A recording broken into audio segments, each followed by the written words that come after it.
मैं कल हवाई जहाज में था तो मैं सोचता था भागवत में 4 अक्षर हैं और अयोध्या में भी भगवान 4 रूप में हैं। आइए भागवत जी में राम जी का दर्शन करें। महाराज जी, भागवत जी में 4 अक्षर हैं। भ शब्द कीर्ति वचनों, ग शब्द ज्ञान वाचकः, भ शब्द कीर्ति वचनों, ग शब्द ज्ञान वाचक, सर्वेष्ठ वचनो वाच्य तो विस्तारस्य वाचक। एक विद्वान ने बड़ी सुंदर व्याख्या की। भारते भूषण भूतमेतत् गगम्यते विक्रमतस्तु विष्णो ववासुदेवो कृतयत् प्रकाशः तस्तारकः संसृति चक्रकूटः। बंधुओं, डॉक्टर साहब 3 अक्षर हैं, 3 शब्द हैं, श्री मद भागवत। अब मेरी भावना, कल्पना नहीं, क्योंकि महाराज जी भक्त्या भागवतम शास्त्रम निव्युत्पत्त्या न टीकया। जब भक्ति का प्रवेश हो जाए तो टीका और व्याकरण को प्रणाम करके बढ़ना चाहिए। इस भावना से सिंह साहब मेरे मन में आई बात, मैं निवेदन करूं। अब थोड़ा थोड़ा मेरी मशीन गर्म होना शुरू हुई है। देखो, हाँ, अभी तो बहुत व्यवहार चल रहा था। अब अधिकारी जन आए, स्वागत हुआ, मैंने स्वागत भी कर दिया, कुछ कह भी दिया। बुरा माने हो तो सिंह साहब आप खुद ही संभालिए महाराज। पर मेरी यही भावना थी कि ऐसे चले तो अयोध्या तो इस समय मेले में है, कोई ना कोई सतत आते ही रहेंगे, सबका ही स्वागत है, पर श्रोता के रूप में। व्यास को केवल श्रोता चाहिए, एक भी हो और कोई नहीं चाहिए। यहां बैठे सर्वांगीण जन ये जानते हैं कि मेरे और उनके स्नेह की प्रगाढ़ता का आधार श्रोतत्व ही है और कोई नहीं है। सिंह साहब परिचित हैं, मेरे उनके स्नेह का आधार मेरा या उनका अधिकारत्व नहीं है, कथा के श्रोतत्व और वक्तृत्व की रस सन्निधि है।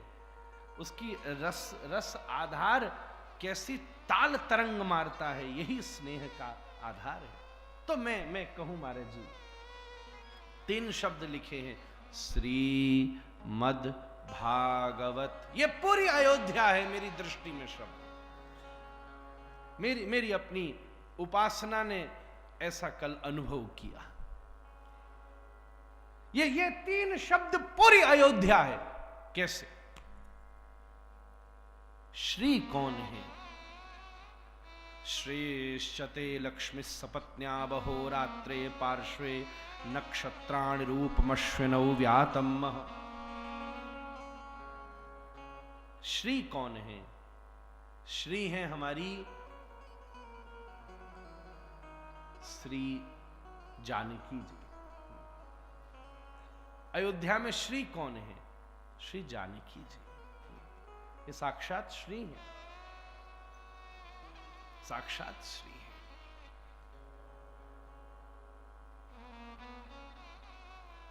जब आप श्री राम बोलते हैं तो उसका ही संस्मरण है सिया राम।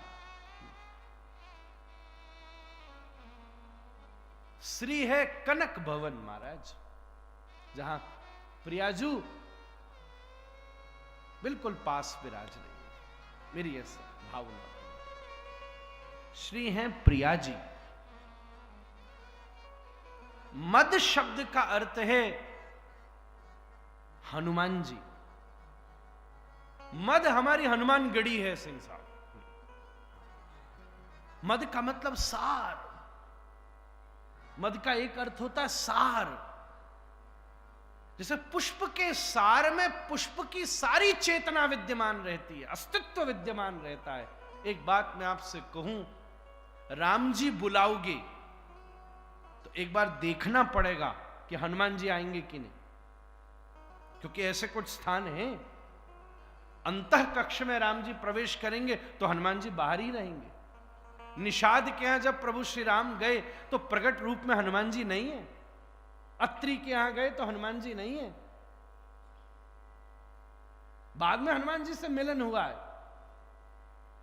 परंतु अगर श्री हनुमान जी महाराज पधारेंगे तो यह असंभव है कि उनके हृदय में विराज कर प्रभु श्री राम न पधारे महाराज। इसलिए राम जी को बुलाने में थोड़ा नुकसान हो सकता है, पर हनुमान जी को बुलाने में कोई नुकसान नहीं हो सकता। बड़ी सुंदर बात कही, राम लखन सीता सहित हृदय बसहु सुरभू। डॉक्टर साहब, श्री शब्द हैं हमारी जानकी जी, ठीक, मैं श्री आपकी कनक भवन, मद जो सबका सार लिए बैठी है वो हमारी श्री हनुमानगढ़ी। हलाली लसे, श्री हनुमान जी महाराज विराजमान हुए अशोक वाटिका में, और अशोक वृक्ष के ऊपर बैठकर बड़े आनंद से श्री जानकी जी को राम कथा का आस्वादन कराया। राम जी अभिभूत हो गई, जानकी जी, हनुमान जी अभिभूत हो गए। उतर के हनुमान जी नीचे आए, मां ने कहा मैंने पहचान लिया, आजा आजा बच्चा, आजा आजा। नीचे आए, प्रणाम किया, जानकी जी ने झुक करके आशीर्वाद दिया, क्योंकि हनुमान जी रोते रोते कथा सुनाते थे। आंसू की कुछ बूंदों के कुछ छिटका जानकी के ऊपर भी पड़ रहे थे। आशीर्वाद देने झुके तो भीगा हुआ सिंदूर और उसकी कुछ बूंदें हनुमान जी के हाथ में गिर पड़ी। हनुमान जी तो स्तब्ध हो गए। मां, क्या हुआ? ये रक्त बिंदु हैं? बोले नहीं, रक्त बिंदु नहीं है, ये तो विरक्त बिंदु हैं, अनुरक्त बिंदु हैं, ये अनुरक्त बिंदु हैं, ये रक्त बिंदु नहीं है। अनुरक्त बिंदु? बोले राम जी मेरे स्वामी है ना, ये सुहाग चिन्ह है जो मैंने मस्तक के ऊपर धारण किया है। तो हनुमान जी बोले राम जी तो मेरे भी स्वामी हैं, मां तुम आज्ञा दो। तो आप तो केवल सिंदूर अपनी मांग में भरती हो, मैं रोम रोम में भर लेता हूं। इसलिए श्री मदयुक्त श्री जी के, महाराज स्वयं जी श्री जी के मद से युक्त, प्रिया जी के परम महाभाव महार्णव रस सिंधु स्निग्ध हुए श्री हनुमान जी प्रिया भाव भावित, लाल देह लाली लसे, अरुधर लाल लंगूर और वज्र देह दानव दलन, जय जय जय कपिसु। इस भावना से मद हमारी हनुमान गढ़ी और हनुमान जी, श्री हमारी जानकी जी, मद हमारे हनुमान जी, और भागवत, इसमें मैंने अनुभव किया। बंधुओं, भा कौन है? भ भगवान है, भ भगवान है, भ शब्द कीर्ति वचनों।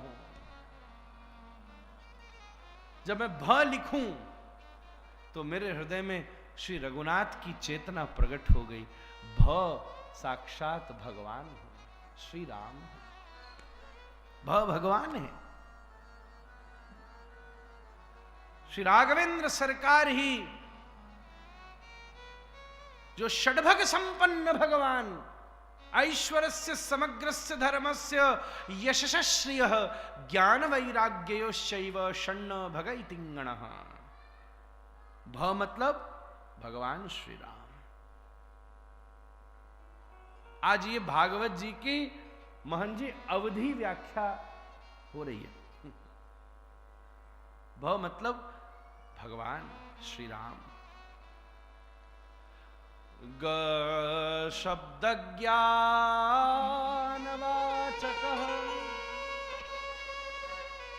शास्त्र कहता है ग शब्द ज्ञानवाची है, और संपूर्ण रामायण में अगर ज्ञान के अधिष्ठात्र हैं तो राम नहीं है, रामानुज लक्ष्मण है।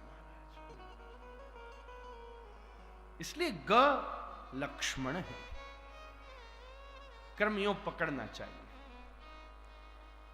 भ से भगवान श्री राम, ग से श्री लक्ष्मण जी,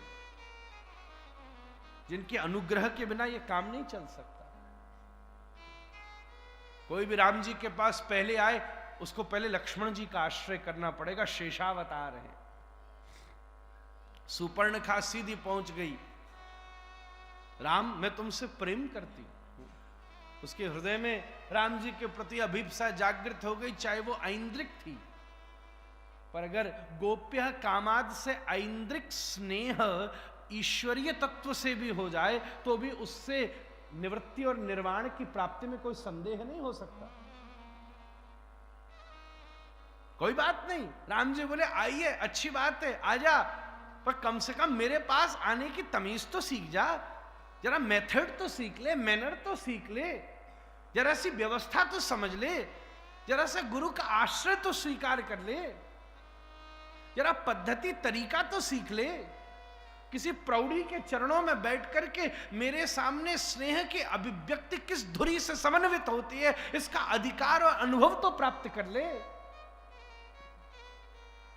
सोने की ही कीमत होती है, पर जब तक वो सोना किसी सुनार के हाथ में नहीं पड़ता और जब तक वो उसे अपनी भट्टी के ऊपर गला करके पिघला करके एक आकार नहीं देता, तब तक सोना किसी भी को भी सुंदर नहीं बना सकता। उसी प्रकार से तुम्हारे हृदय में उत्पन्न हुई श्रद्धा का स्वर्ण जब किसी गुरु के सुनार में लगेगा और वो अपनी तपस्या की भट्टी में उस दिव्य स्वर्ण को परिपक्व करके तुम्हारे जीवन में प्रेम का आभूषण नहीं बनाएगा, तब तक भक्ति का अलंकार कहां से शोभित हो सकेगा, कैसे बन सकेगा।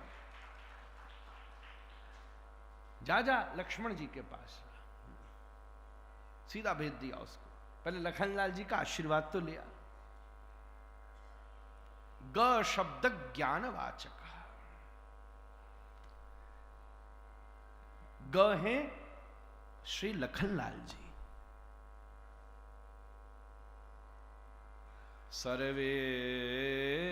सर्वेष्टवचनो वाश्च, वह शब्द बेटा वैराग्यवाची शब्द है। वह शब्द का अर्थ है वैराग्य। और पूरी रामायण में अगर वैराग्य शिरोमणि है तो वो स्वयं साक्षात श्री भरतलाल जी। उनसे बड़ा वैरागी कौन है। महाराज जी साधन हो अगर राजूदास जी महाराज, साधन नहीं है तो उसका त्याग साधना नहीं है। खावन कोई ना आए तो व्रत रखना ही पड़ेगा।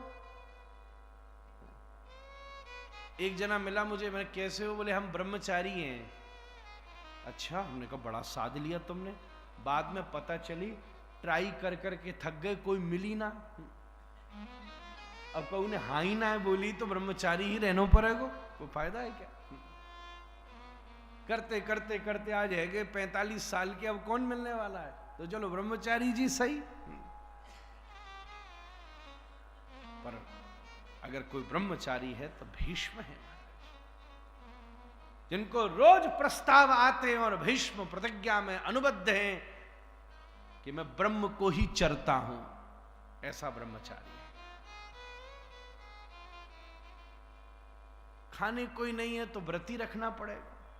आपके सामने विविध पकवान, रससिक्त पकवान सामने धरे हों और उसके बाद भी आप उसके प्रति विमुख होते हुए अपनी इंद्रियों को निरोधित कर सकें तो वो व्रत की सार्थकता है।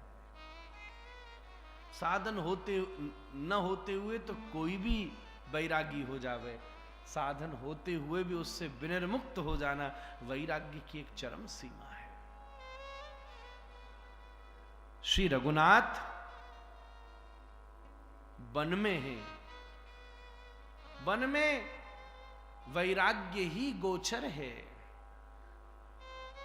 अगर वहां सुविधाओं की इच्छा हो भी जाएगी तो सुविधा प्राप्त नहीं होंगी, बल्कि वन में उनकी अप्राप्ति के कारण हृदय में क्षोभ और होगा, पीड़ा और होगी, अतृप्ति अशांति और होगी, क्योंकि साधन वैसे ही नहीं है, इच्छा कर भी ली जाए तो वन में है। कल सिंह साहब दादा गुरुदेव कहते थे, तापस वेश विशेष उदासी।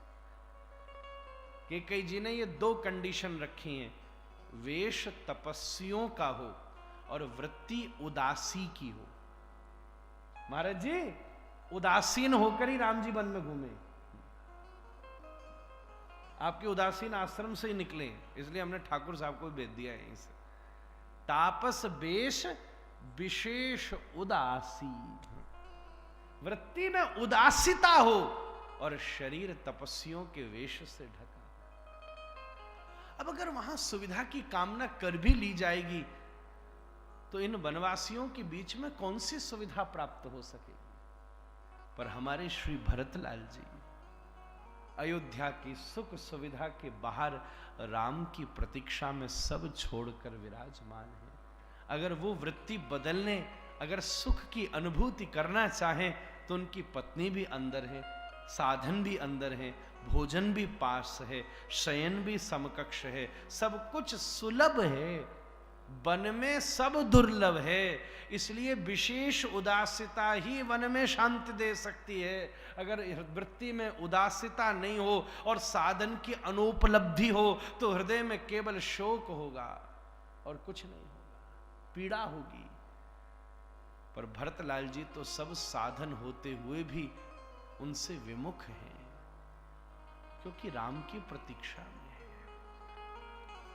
वैरागी क्या, वो परम अनुरागी है। इसलिए भ अक्षर राम की प्रतीति कराता है, ग अक्षर लक्ष्मण की प्रतीति कराता है, व अक्षर सरकार श्री भरतलाल जी की प्रतीति कराता है, तो अक्षर त्याग संपन्न है। और मैं निवेदन करूं, सबसे बड़ा त्यागी श्री शत्रुघ्न है महाराज, जो हर रूप से निवृत्त होकर सहज रूप में बड़ों की आज्ञा में ही अपनी अनुभूति को स्वीकार करता है। इतना बड़ा त्यागी है।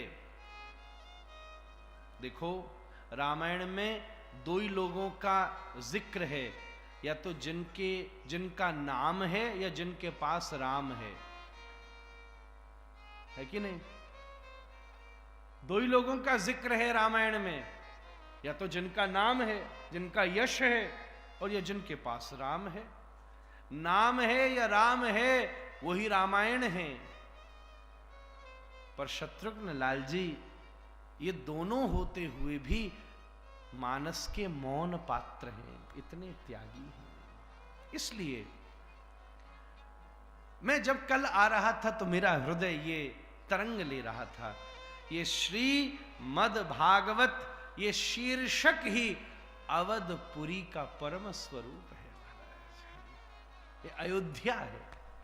श्री मतलब हमारी श्री जानकी जी, मद मतलब हमारे श्री हनुमान जी, और भागवत मतलब हमारे ये चतुर चारों भैया, ये अंतःकरण चतुष्टय के अधिष्ठात्र ईश्वर, चतुर पुरुषार्थों की साकार सगुण संयुक्त संपन्न लीला मर्यादा पुरुषोत्तम श्री राम, श्री भरत, श्री लक्ष्मण और श्री शत्रुघ्न, इन सब का स्मरण करना हो तो वही श्रीमद् भागवत, यही श्रीमद् भागवत का स्वरूप है। बोलिए भागवत भगवान की।